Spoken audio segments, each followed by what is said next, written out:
नमस्कार, स्वागत है आप सभी का हमारे इस बेहद खास कार्यक्रम भारत के बढ़ते कदम में। मैं हूं आपके साथ आर्येंद्र। देश के सभी इलाकों में संतुलित विकास हो और सभी लोगों को विकास का पूरा लाभ मिल सके। आज़ादी के बाद से ये बात एक बड़े अपने आप में चुनौती बनी हुई है। आज़ादी के लगभग 7 दशक से ज़्यादा का समय बीत जाने के बाद भी देश के बहुत से ऐसे इलाके हैं जहां उतना विकास नहीं हुआ जितना अपेक्षित था। इसी गैप को पूरा करने के लिए प्रधानमंत्री नरेंद्र मोदी ने साल 2018 में देश में आकांक्षी जिला कार्यक्रम की शुरुआत की। इसके तहत जहां बीते 5 वर्षों में विकास योजनाओं को तेजी से लागू किया गया है, तो वहीं ये आकांक्षी जिले अब बाकी जिलों के लिए विकास का एक उदाहरण बनते नजर आ रहे हैं। तो इस विशेष सीरीज में हम इन्हीं आकांक्षी जिलों की विकास यात्रा की कर रहे हैं पड़ताल। और सीरीज के आज के इस खास कार्यक्रम और इस अंक में हम असम के बारपेटा आकांक्षी जिले की विकास गाथा की दिखाएंगे। हमारे साथ में खास मेहमान भी जुड़ेंगे। इस कार्यक्रम में आज हमारे साथ 2 खास मेहमान जुड़ रहे हैं। असम के बारपेटा जिले के जिलाधिकारी आयुष गर्ग जी इस वक्त हमारे साथ में जुड़ गए हैं। सर, बहुत स्वागत है हमारे साथ जुड़ने के लिए। इसके अलावा दूसरे खास मेहमान भी हमारे साथ बहुत जल्द जुड़ेंगे। अशोक राय जी, जो कि director regional resource centre for north eastern state Guwahati से हमारे साथ जुड़ेंगे। आप दोनों का हम स्वागत करेंगे और आप दोनों से हम चर्चा भी करेंगे। लेकिन उससे पहले हम चर्चा की शुरुआत अपने मेहमानों से करें, उससे पहले आपको दिखाते हैं बारपेटा जिले में आकांक्षी जिला कार्यक्रम के तहत कैसे तेज गति से विकास हुआ है, कैसे एक बदलाव की इबारत लिखी गई है। देखिए खास हमारी ग्राउंड रिपोर्ट। असम के बारपेटा जिले को साल 2018 में आकांक्षी जिला कार्यक्रम में शामिल किया गया था, जिसके तहत बारपेटा में पहले से चल रही केंद्र और राज्य की योजनाओं को तेजी से लागू करने का बड़ा काम शुरू हुआ। बीते करीब 5 वर्षों में बारपेटा ने विकास के पैमाने पर बड़ी उपलब्धियां हासिल की हैं। जहां बारपेटा में ढांचागत विकास के नए प्रतिमान स्थापित हो रहे हैं, तो वहीं सामाजिक आर्थिक योजनाओं का लाभ भी लोगों को तेजी से मिल रहा है। इन सभी प्रयासों का सीधा फायदा बारपेटा जिले के लोगों को मिल रहा है। पिछले 2 वर्षों में बारपेटा जिला में 1.5 लाख के करीब पीएम आवास योजना के अंतर्गत लोगों के घरों का निर्माण हुआ। पेयजल पिछले 2 साल में लगभग 1,80,000 घरों में हम लोग पहुंचा पाए। बिजली करंट का लगभग हमारा 90% रेट है। और इसी प्रकार से अगर हम टॉयलेट की बात करें, हमारा पूरा ज़िला ODF ऑलरेडी डिक्लेयर्ड है। बुनियादी विकास पिछले 4 साल में पहले भी हो रहा था, लेकिन एस्पिरेशनल डिस्ट्रिक्ट प्रोग्राम के माध्यम से इसने एक अलग गति पकड़ी, क्योंकि ये रोज़ हर महीना दर महीना मॉनिटर हो रहा है। हमें पहले पानी नल या दमकल से खाना पड़ता था, लेकिन अब हमें इस पाइप से खाने को आ रहा है। ये हमें जल जीवन मिशन आपको से मिला है। हमारी आमदनी बहुत कम है, हम कभी भी पक्का मकान नहीं बनवा पाते। मुझे प्रधानमंत्री आवास योजना की मदद से एक पक्का घर मिल गया है। इसके लिए मुझे 3 किस्तों में पैसे मिले थे। अब मैं और मेरा परिवार बहुत खुश हैं। बारपेटा जिले में जहां लोगों को उनके हिस्से की योजनाओं का सीधा लाभ मिल रहा है, तो हर गांव तक सड़कों का जाल बिछाया जा रहा है। कृषि के मोर्चे पर बीते कुछ वर्षों में बारपेटा ने नए मुकाम हासिल किए हैं। तो उपज की सरकारी खरीद के बढ़ते आंकड़े ग्रामीण इलाकों में लोगों की आय बढ़ा रहे हैं। जिला प्रशासन मनरेगा के तहत भी विभिन्न प्रकार के स्थायी निर्माण कर रहा है, जिसका दोहरा फायदा हो रहा है। जहां मजदूरों को काम मिल रहा है, तो वहीं स्थायी निर्माण से स्थानीय लोगों को इसका फायदा मिल रहा है।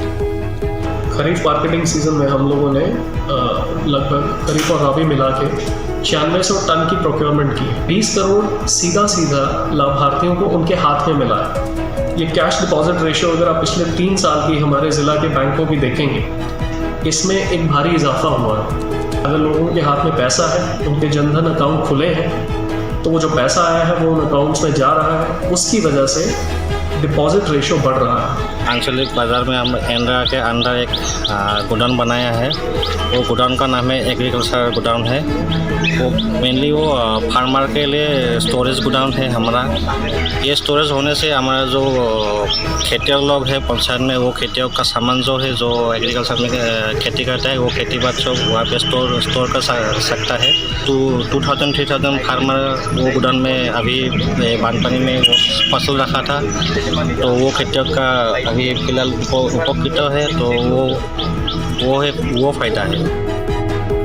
आकांक्षी जिला कार्यक्रम के तहत स्वास्थ्य के मोर्चे पर भी बारपेटा जिले में तेजी से काम हुआ है, जिसकी वजह से जिले के लोगों के स्वास्थ्य में बहुत तेजी से सुधार दर्ज किया जा रहा है। मैंने देखा था यहाँ पे थोड़ा बहुत होम डिलीवरी होता था। उसके बाद मैंने डिलीवरी करना स्टार्ट किया 2022 जनवरी। उसके बाद में यहाँ पे होम डिलीवरी होना बंद हो गया।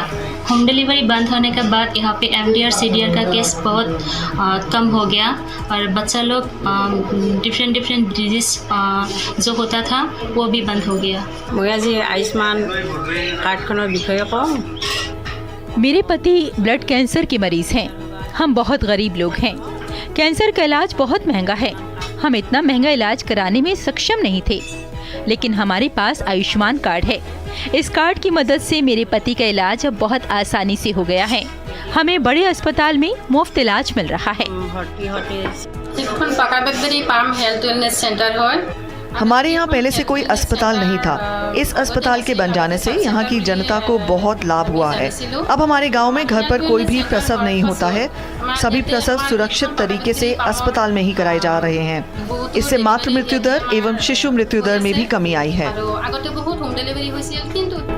बीते करीब 5 वर्षों में आकांक्षी जिला कार्यक्रम के बाद बारपेटा ने जिस तेजी के साथ बदलाव की कहानी लिखी है, वो आज देश के तमाम जिलों के लिए एक बेहतरीन उदाहरण बन रहा है।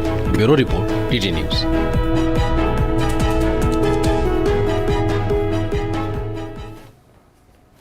और हमारे साथ दोनों खास मेहमान इस वक्त जुड़े हुए हैं। आयुष गर्ग जी भी, इसके अलावा डॉक्टर अशोक राय भी हमारे साथ मौजूद है। आप दोनों से हम चर्चा करते हैं।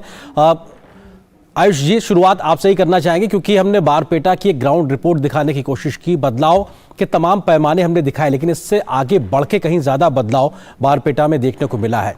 किस तरीके से 4 से 5 वर्षों में एक बड़े बदलाव बारपेटा में दिखाई पड़े और क्या वो बड़े मानक और पैमाने हैं? आयुष जी, धन्यवाद नरेंद्र जी।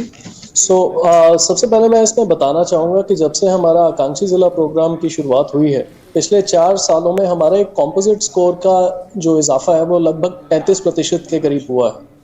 जहां 2018 में हमें इसमें 40 के करीब अंक मिले थे, वहां आज की तारीख में हम इसमें 65 अंक के करीब हैं।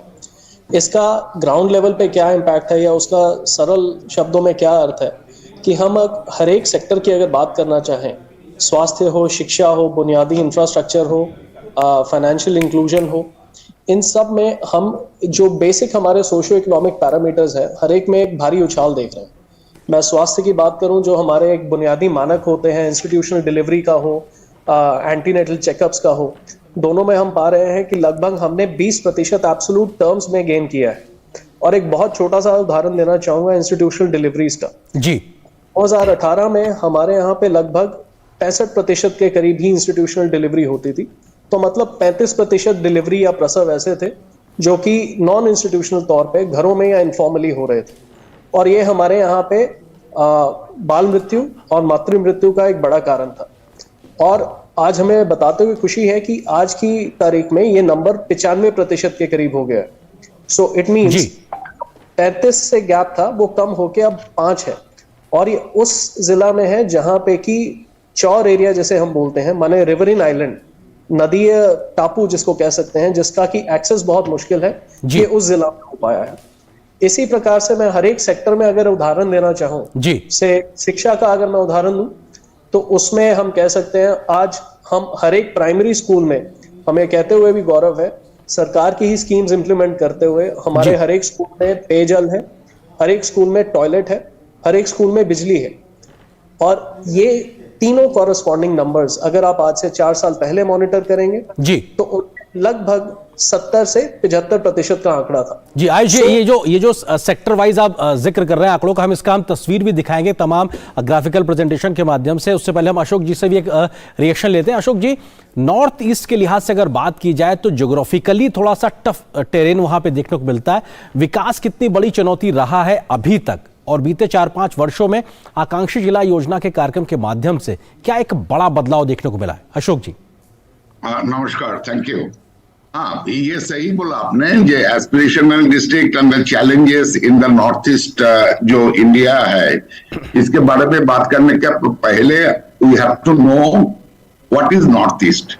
So as we all know that it comprises of 7 sister states plus a little brother younger brother state of Sikkim. तो इसमें आप अगर देखोगे इसका 99% ऑफ द टोटल जो जियोग्राफिकल बाउंड्री है ये इंटरनेशनल बाउंड्री है with Bangladesh, Bhutan, China, Myanmar and Nepal, और करीब 42 districts are having international border.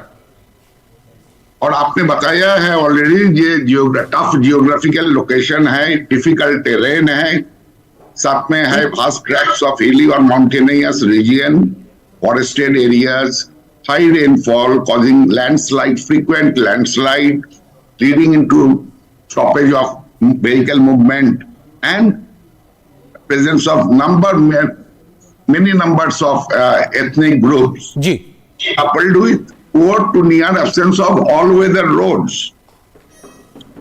So ये सारी सब challenges in the northeast है जी, लेकिन even then in the northeast during the last few years, पिछले कुछ 5 सालों में हम लोगों ने बहुत सारी इनिशिएटिव देखा और जिसका लाभ आजकल हम लोगों को हो रहा है through the initiative of national health mission, border area development projects of ministry of home affairs, then ministry of DoNER का जो है, and also the Niti Aayog and 15th FC and PMA भीम, देन प्रधानमंत्री development of infrastructure in the north east states, ये सारी मिलके आजकल बहुत अच्छा हो रहा है। एंड डिस्ट्रिक्ट एक्शन प्लान जो है ये चलता है।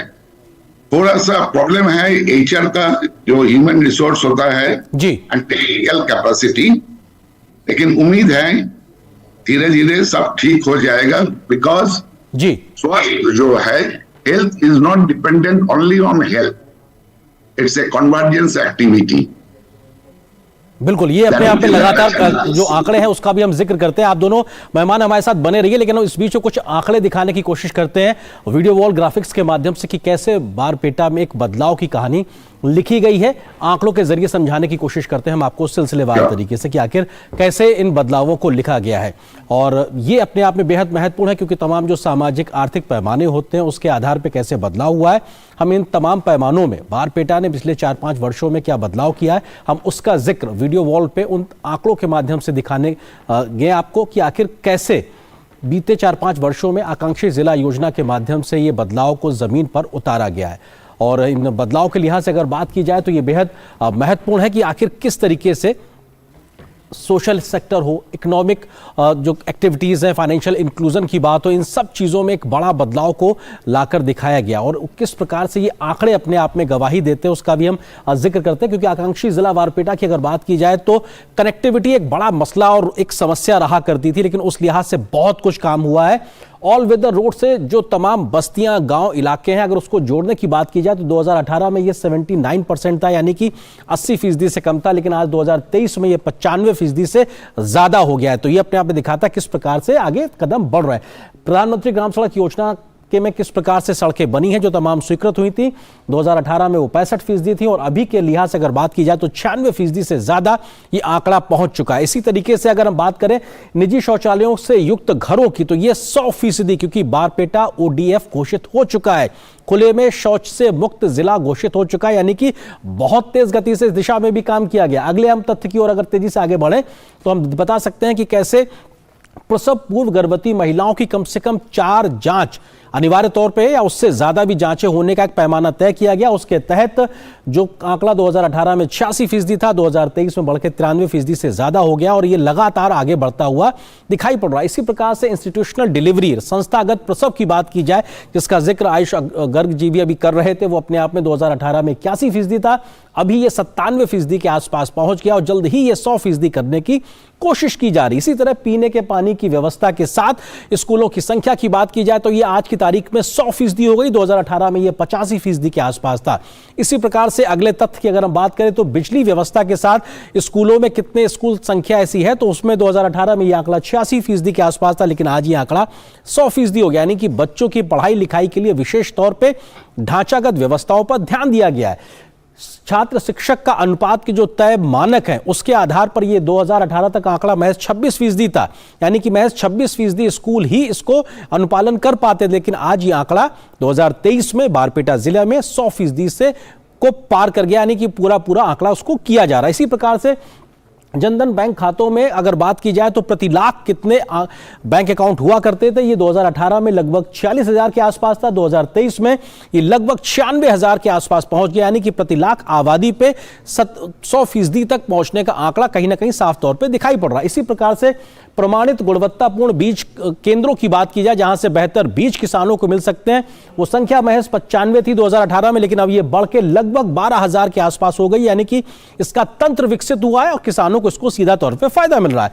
धान की सरकारी खरीद की बात की जाए तो 2022 में ये लगभग 6600 मीट्रिक टन थी, जो कि अब बढ़कर 10,000 मीट्रिक टन के आसपास पहुंच गई। इसके एवज में 20 करोड़ रुपए सीधे किसानों के खाते में भी पहुंचे हैं, बल्कि उससे ज्यादा आंकड़ा एक तरीके से पहुंचा। तो ये अपने आप में दिखाता है कि कैसे तमाम योजनाओं को जमीन पर उतार कर बदलाव की कहानी को लिखा जा रहा है। धान की सरकारी खरीद का हमने जिक्र कर ही लिया, इसके अलावा हम अन्य तथ्यों को जल्दी से दिखा सकें आपको, क्योंकि किस तरीके से बदलाव लिखा जा रहा है ये अपने आप में बेहद महत्वपूर्ण है। अगर हम बात करें बारपेटा में, तो ये आंकड़े अपने आप में इस बात को दिखाने की साफ तौर से कोशिश करते हैं कि 2018 से लेकर 2023 तक बदलाव कैसे हुए हैं। धान की सरकारी खरीद का जिक्र हम कर चुके हैं, इसके अलावा हम जल्दी से अगले पॉइंट्स की ओर अगर आगे बढ़ सकते हैं, अन्यथा अपने मेहमानों की तरफ आगे बढ़ेंगे कि आखिर किस तरीके से बदलाव लिखा जा रहा है। तो हम तमाम अन्य भी जो बदलाव है उसका जिक्र भी करने की कोशिश करेंगे कि आखिर जो अकाउंट्स होते हैं आकांक्षी जिला, इसका हम जिक्र कर रहे थे। फसल बीमा योजना के तहत जो रकबा कवर किया गया है 2018 और 2023 का आप साफ तौर से अंतर देख सकते हैं। खरीफ में जो 6% था वो बढ़कर 23% हो गया है, रबी में जो 4% था वो बढ़कर 15% हो गया है, यानी कि लगातार प्रधानमंत्री फसल बीमा योजना का दायरा बढ़ के किसानों को संबल प्रदान करने की कोशिश की जा रही है। इसी तरीके से हम अन्य अगर आंकड़ों को भी देखें तो उससे भी बदलाव की कहानी साफ तौर से दिखाई पड़ती है। सामाजिक योजनाओं में प्रति लाख नामांकन की अगर जिक्र की जाए तो ये तमाम योजनाएं 2018 में क्या आंकड़े थे, 2023 तक आंकड़े किस तरह से बढ़ गए हैं, तो ये दिखाता है कि लोगों का फाइनेंशियल इंक्लूजन भी लगातार तेज गति से बढ़ रहा है। अगले स्लाइड पे हम जाते हैं और जल्दी से बताते हैं कि आखिर क्या और बड़ी चीजें हुई हैं। सबसे बड़ा एक आधार का एक नंबर और उसके माध्यम से पारदर्शिता को लागू करने के लिहाज से भी मनरेगा के श्रमिकों की संख्या 87%, तो वहीं खाद्यान्न लाभार्थियों की संख्या 99% के आसपास पहुंच गई है।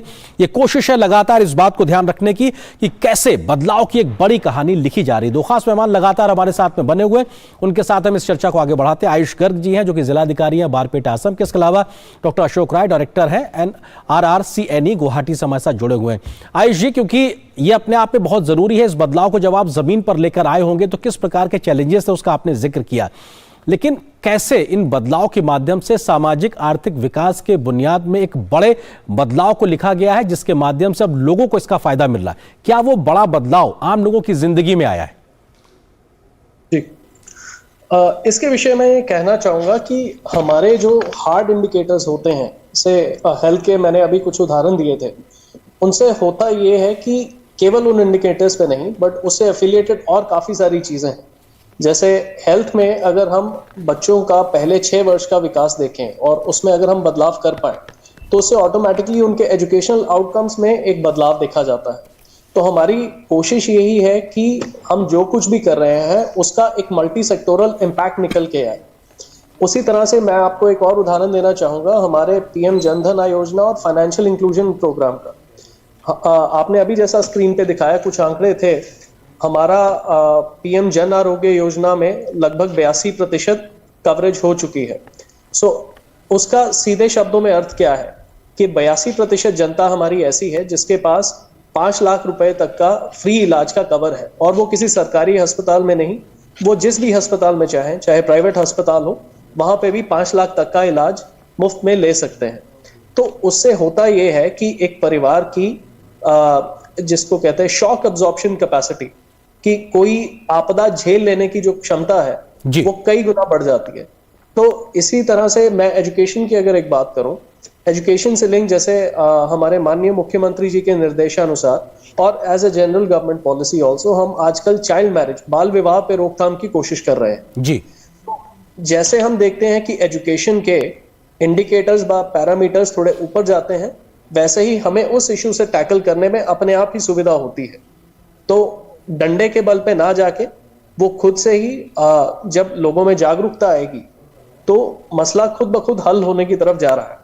तो ये हमारा जो एक लार्जर इम्पैक्ट है, नॉट जस्ट आंकड़े एक पिक्चर देते हैं जो बताते हैं कि क्या क्या किन किन मानकों पे हमने वृद्धि की है जी। लेकिन जैसा आपने बताया, एक लार्जर इम्पैक्ट जो है, जो जिला में रहता है, वो उसको महसूस होता है जी। ये बहुत महत्वपूर्ण बात है, क्योंकि बहुत से पैमानों को हम आंकड़ों में दर्शा ही नहीं सकते कि बदलाव की कहानी आखिर किन आंकड़ों में दर्ज की गई है। डॉक्टर अशोक राय जी, आप किस तरह से देखते हैं कि केंद्र के माध्यम से, केंद्र सरकार के माध्यम से और नीति आयोग के माध्यम से लगातार मॉनिटरिंग करना और ये प्रोत्साहन देना कि आप इस योजना में और कैसे बेहतर कर सकते हैं, ये तमाम उन जिलों के लिए किस प्रकार से लाभदायक साबित हुआ है जो बीते समय विकास में थोड़ा पीछे रह गए थे, अब आकांक्षी जिला कार्यक्रम के माध्यम से तेज गति से विकास कर रहे हैं? अशोक जी।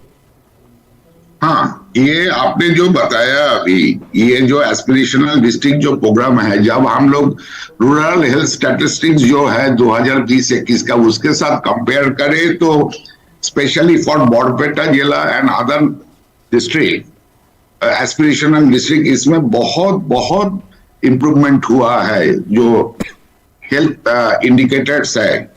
और इसके लिए एक बहुत महत्वपूर्ण काम किया है जो हमारा Ayushman Bharat health and wellness centre है।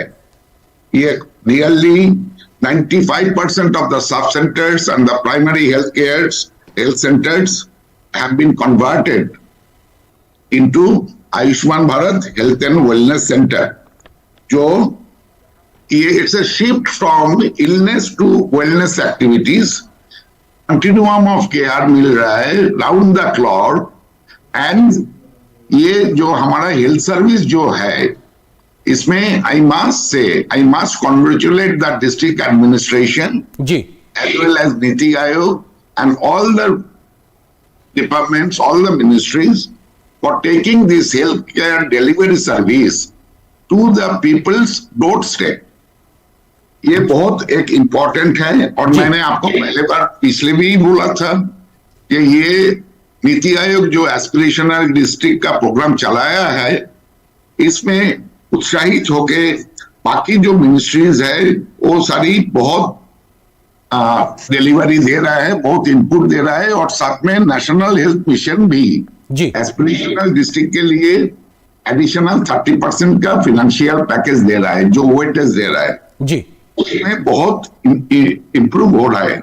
And it's a collective effort, it's not only health department का एफर्ट है, इट्स एज ए होल पूरा जो डेवलपमेंटल सेक्टर है हमारा डिस्ट्रिक्ट में, स्टेट में जी, ये बहुत अच्छा एक प्रयास है। बिल्कुल, आप जो बात कह रहे हैं सर वो टीम एफर्ट्स है, और निश्चित तौर से प्रधानमंत्री मोदी भी कहते हैं कि टीम इंडिया का जिक्र करते हैं और कोऑपरेटिव फेडरलिज्म के माध्यम से कैसे तेज गति से आगे विकास आम लोगों तक पहुंचे, वो कहीं ना कहीं मूल मंत्र में रहता है। आयुष जी, क्योंकि जब आप बदलाव को जमीन पर उतारने की कोशिश करते हैं तो पहले से चली आ रही परंपरागत व्यवस्थाओं को थोड़ा सा हिलाना पड़ता है। सरकारी मशीनरी को एक्टिव करने के लिए, उनका मनोबल बढ़ाने के लिए क्या अलग प्रयास आपने किए, और लोगों को योजनाओं के साथ जोड़ने के लिए, उनका मनोबल बढ़ाने के लिए क्या कुछ किया? क्योंकि वो सबसे यूनिक प्रयास होता है जब आप लोगों के साथ जुड़ते हैं, उनको मोटिवेट करते नजर आते हैं, क्योंकि जो आप बात बताएंगे वो बाकी लोगों के लिए भी फायदेमंद होगी। आयुष जी। इसमें मैं दो बातें रखना चाहूंगा। एक तो ये है कि कोई भी स्कीम हो, कोई भी सरकार की योजना हो, वो सक्सेसफुल तभी होगी जब लाभार्थी खुद उससे हमारे साथ जुड़ना चाहेगा।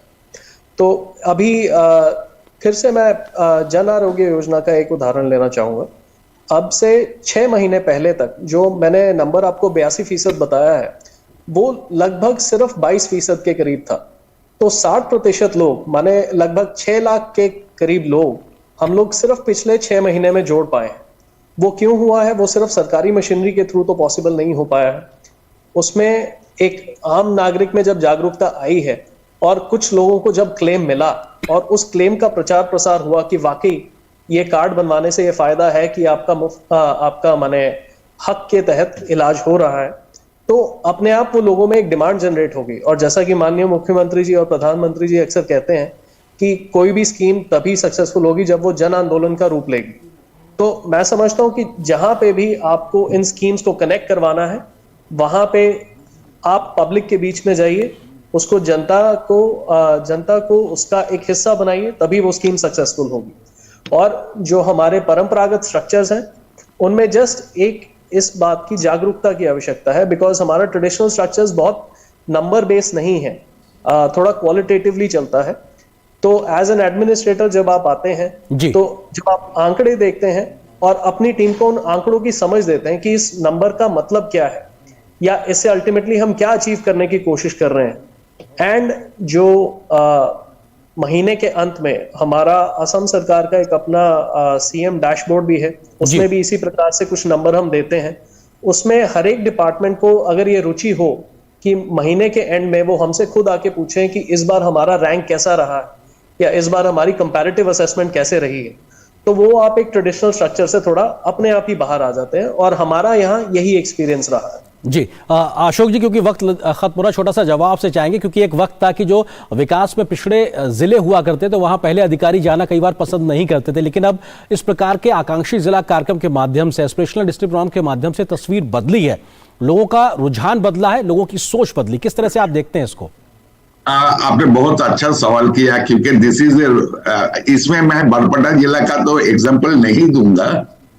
आज के दिन में भी हमारा नॉर्थ ईस्ट में एक एस्पिरेशनल डिस्ट्रिक्ट है जहां डीएम साहब का क्वार्टर नहीं है, सीएमओ साहब का क्वार्टर पिछले 6 साल से बन रहे हैं। So this is an area, I think it is a contra activity under this aspirational programme, district programme. So something to be done from the, otherwise जो डिस्ट्रिक्ट हेड है उसका ही रहने का जगह नहीं है, तो एमिनिटीज नहीं मिलते हैं, तो वो लोग रह के काम कैसे करेंगे। लेकिन सिचुएशन बहुत इंप्रूव हुआ है विदाउट एनी डाउट, एंड आगे भी हम लोग उम्मीद रखते हैं दीज आर द छोटा मोटा चीज जो स्टेट में प्रायोरिटी दिया जाए। बिल्कुल उम्मीद करते हैं, क्योंकि सर वक्त खत्म हो रहा है। एक फाइनल कमेंट आयुष जी आपसे, क्योंकि बारपेटा को आप एक मुकाम से एक बड़े ऊंचे मुकाम तक लेकर गए हैं विकास के परिवर्तन के आंकड़ों के आधार पर, नया टारगेट क्या और कब तक उसकी आप हासिल करेंगे? छोटा सा जवाब। देखिए, मेरा कंक्लूडिंग रिमार्क यही होगा कि एक्चुअली आप किसी भी सरकारी अगर योजना को देखें, हमारे पास ऑलमोस्ट हर समस्या के लिए, सोशल हो या इकोनॉमिक हो, ऑलरेडी सरकार का सोचा हुआ एक ना एक प्रोग्राम है। तो rather than presenting any new model, कोई भी एक नया मॉडल पेश करने के बजाय हमारा प्रयास तो यही रहता है कि हम एग्जिस्टिंग जो सरकार का दिशा निर्देश है, जो स्कीम की गाइडलाइन है, उसका पालन करते हुए अपना टारगेट अचीव कर लें। और अभी तक हम लोग जितने भी नंबर सो कॉल्ड अचीव कर पाए हैं, वो सब किसी ना किसी एग्जिस्टिंग प्रोग्राम को इम्प्लीमेंट करने से ही हुए हैं। तो अंग्रेजी में जिसको कहते हैं कि नो री इन्वेंटिंग द व्हील, कुछ नया हमें जिसको कहते हैं pulling a rabbit out of the hat, कुछ ऐसा करने की जरूरत नहीं है। आप अपना रोजमर्रा का काम कीजिए, सरकारी निर्देशानुसार काम कीजिए, एंड बाय एंड लार्ज आपका टारगेट मीट होता है और चेंज दिखता है। और इस साल हम कोशिश कर रहे हैं कि जो 10,000 टन हमने पैडी प्रोक्योर किया था, अगले साल इसको हम दुगना करने की दोबारा प्रयास करेंगे, उसकी एक स्ट्रेटेजी इन प्लेस है। बिल्कुल, जब साफ नियत से अगर बदलाव की कहानी की कोशिश, बदलने की कोशिश की जाती है, तो वो परिवर्तन दिखाई पड़ता है और असम के बारपेटा जिले में भी वो साफ तौर पर दिखाई पड़ रहा है। बहुत शुक्रिया आप दोनों मेहमानों का हमारे साथ जुड़ने के लिए। आयुष गर्ग जी आपका, डॉक्टर अशोक रॉय आपका हमारे साथ जुड़ने के लिए बहुत बहुत शुक्रिया। तो इस विशेष कार्यक्रम में आज बस इतना ही, लेकिन इस प्रकार के कार्यक्रम के माध्यम से लगातार देश के आकांक्षी जिलों की बदलती तस्वीर को हम आप तक लाते रहेंगे। फिलहाल आज बस इतना ही। मुझे और मेरी पूरी टीम को दीजिए इजाजत। नमस्कार।